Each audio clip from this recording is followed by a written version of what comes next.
السلام علیکم۔ مفتی طارق مسعود کے لیٹسٹ بیانات سننے کے لیے ہمارے چینل لرن اسلام کو سبسکرائب کریں۔ اور دونوں جگہ قرآن میں ہے تنزل الملائکۃ والروح فیہا من کل امر بإذن ربہم من کل امر، فرشتے اس رات میں اللہ کے حکم کو لے کر نازل ہوتے ہیں۔ اور سورہ دخان میں کہا فیہا یفرق کل امر حکیم، ہر حکمت والے فیصلے اس رات میں کیے جاتے ہیں۔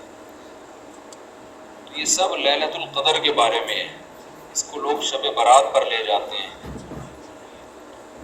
اور قرآن میں ہے خیر من الف شہر، 1000 مہینے سے بہتر ہے۔ تو اس لیے لیلۃ القدر کو تلاش کرنا چاہیے۔ ہمیں متعین طور پر وہ بتائی نہیں گئی ہے، بتایا گیا تھا نبی صلی اللہ علیہ وسلم کو، لیکن آپ کو بھلا دیا گیا۔ اس میں حکمتیں ہیں، مصلحتیں ہیں۔ بڑی حکمت یہ ہے کہ اگر بتا دی جاتی تو ہم رمضان کے آخری عشرے میں پوری عبادت نہ کرتے، پورے سال سوتے رہتے، پورے رمضان سوتے رہتے، اور خاص اس رات کو کچھ اللہ اللہ کر لیتے۔ اور یہ بھی خطرہ تھا بتا دی جاتی تو اس میں گناہ کا عذاب بھی 1000 گنا، سینکڑوں گنا بڑھ جاتا، پھر حجت تمام ہو جاتی۔ پھر کوئی گناہگار یہ نہیں کہہ سکتا تھا کہ بھئی مجھے کیا پتا تھا آج لیلۃ القدر ہے۔ بڑا عذاب آ سکتا تھا اللہ کا، کوئی اس رات میں گناہ کرتا ہے۔ اس لیے اللہ کی حکمت نے اس بات کا تقاضا کیا کہ اس رات کو چھپا دیا جائے۔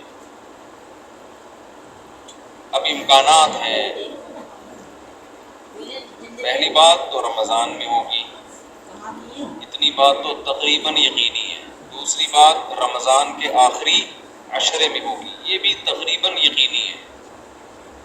اب آخری عشرے میں پھر ہمیں یقینی نہیں بتایا کون سی رات، یہ بتا دیا گیا کہ طاق راتوں میں، یعنی 21ویں رات، 23ویں رات، 25ویں، 27ویں اور 29ویں، ان راتوں میں امکان زیادہ ہے۔ اور بعض حضرات کے نزدیک حکمت نے اس بات کا تقاضا کیا کہ اس رات کو چھپا دیا جائے۔ اب امکانات ہیں، پہلی بات تو رمضان میں ہوگی، اتنی بات تو تقریباً یقینی ہے۔ دوسری بات رمضان کے آخری عشرے میں ہوگی، یہ بھی تقریباً یقینی ہے۔ اب آخری عشرے میں پھر ہمیں یقینی نہیں بتایا کون سی رات، یہ بتا دیا گیا کہ طاق راتوں میں، یعنی 21ویں رات، 23ویں رات، 25ویں، 27ویں اور 29۔ السلام علیکم۔ مفتی طارق مسعود کے لیٹسٹ بیانات سننے کے لیے ہمارے چینل لرن اسلام کو سبسکرائب کریں۔ بات تو رمضان میں ہوگی، اتنی بات تو تقریباً یقینی ہے۔ دوسری بات رمضان کے آخری عشرے میں ہوگی، یہ بھی تقریباً یقینی ہے۔ اب آخری عشرے میں پھر ہمیں یقینی نہیں بتایا کون سی رات، یہ بتا دیا گیا کہ طاق راتوں میں، یعنی 21ویں رات، 23ویں رات، 25ویں، 27ویں اور 29ویں، ان راتوں میں امکان زیادہ ہے۔ اور بعض حضرات کے نزدیک 27ویں میں امکان اور بھی زیادہ ہے۔ بعض حضرات کا موقف ہے، لیکن یقینی بات نہیں ہے۔ تو طاق راتوں میں یعنی کوشش تو کریں رمضان کے آخری عشرے میں عبادت کریں، ورنہ کم سے کم آخری درجہ کیا ہے کہ رمضان کی طاق راتوں میں خود بھی نماز، تلاوت اور دعا میں دل لگائیں، اور اپنے گھر والوں کو بھی نمازوں اور تلاوت میں لگائیں، دعاؤں کو بچوں کو بھی لگائیں، اٹھایا کریں رات کو جا کے کہ بیٹا اٹھو، تھوڑا اللہ اللہ کر لو، نماز پڑھ لو، کچھ اللہ سے دعائیں مانگو۔ دعا کو بہت فوکس کرنا چاہیے۔ آج کل دعاؤں کو چھوڑ دیا بالکل، حالانکہ سب سے بڑی عبادت ہی دعا ہے۔ دعا میں اللہ اور بندے کا جو کنیکشن ہوتا ہے نا، وہ نماز میں بھی نہیں بنتا، وہ تلاوت میں بھی نہیں بنتا۔ وہ جو تعلق بنتا ہے نا اللہ اور بندے کا دعا میں، وہ کسی عبادت میں نہیں بنتا۔ تلاوت کا مطلب تو یہ ہے کہ اللہ آپ سے کیا کہہ رہا ہے وہ سن لیں آپ، اس میں تو یہ فائدہ ہوتا ہے۔ لیکن دعا میں تو آپ اللہ سے تعلق بڑھاتے ہیں نا، آپ اللہ سے مانگتے ہیں، اس لیے ان راتوں میں خوب گڑ گڑا کے لمبی لمبی دعائیں مانگنے کا معمول بنائے. اعتکاف والے ساتھی بھی بیٹھ جائے کریں اکیلے میں, کہیں کچھ کر لیں, اللہ اللہ سب کچھ مانگ لیں, یہ سوچ کر کہ جو مانگیں گے اللہ ہمیں وہ دے گا. جب انسان مانگتا ہے نا پتہ نہیں ملے گا نہ ملے, تو پھر ملتا نہیں ہے. اللہ کہتا ہے جب تیرا میرے بارے میں یہ نظریہ ہے کہ میں دیتا ہی نہیں ہوں, تو پھر مانگتے رہے بیٹھ کے, میں نہیں دوں گا. اللہ میں استغنا بہت ہے. اللہ کا معاملہ یہ ہے کہ اللہ میں استغنا بہت ہے. اللہ کے سامنے جھکو گے تو وہ چھپڑ پھاڑ کے دے گا.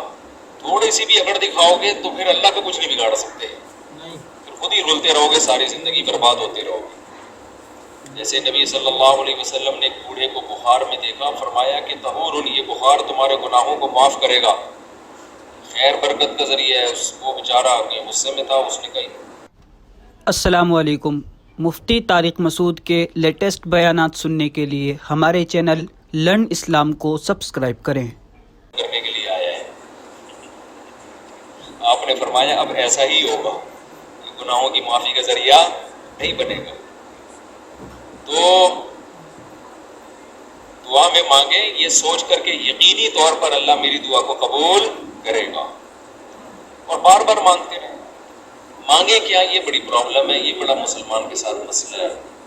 بڑی بڑی چیزیں مانگیں اللہ تعالیٰ سے. سب سے بنیادی ضرورت ہماری کیا ہے؟ فَمَنْ زُحْزِحَ عَنِ النَّارِ وَأُدْخِلَ الْجَنَّةَ فَقَدْ فَازَ. جسے جہنم کی آگ سے بچا لیا گیا اور جنت میں داخل کر دیا گیا, وہ ہے اصل کامیاب. یہ مانگو اللہ تعالیٰ سے, اے اللہ مجھے جنت. مانگنے کا مطلب پتہ ہے کیا ہوتا ہے؟ یہ نہیں ہوتا کہ میں انہی بدماشیوں میں رہوں لیکن آخرت میں مجھے معاف کر کے جنت میں داخل کر دیا جائے, یہ قطعاً مطلب نہیں ہے. جنت مانگنے کا مطلب یہ ہے کہ اے اللہ وہ کاموں کی توفیق دے دے جن کی وجہ سے جنت ملتی ہے. یہ تو بہت کفر ہے ایک طرح کا کہ میں رہوں ایسے ہی, اور یہ تو گویا اللہ کی آیات کا مذاق اڑانے والی بات ہو گئی. ہدایت مانگے, ہدایت, سیدھا راستہ, ایسا راستہ کہ جس پہ چل کے کیا ملتی ہے؟ جنت. اس راستے پہ چلا دے. یہ سب سے زیادہ مانگا کریں.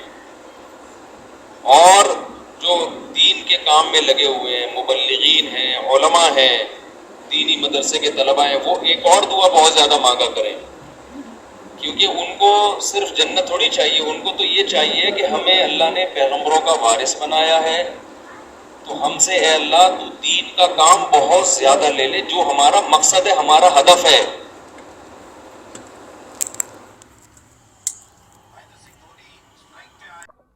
اللہ پاک مجھے اور آپ سب حضرات کو اس مفتی صاحب کے اس بیان پر عمل کرنے کی توفیق نصیب عطا فرمائے, اور مفتی صاحب کی عمر میں برکت نصیب عطا فرمائے. اور مفتی صاحب کے لیٹسٹ بیان سننے کے لیے ہمارے چینل لرن اسلام کو سبسکرائب کریں.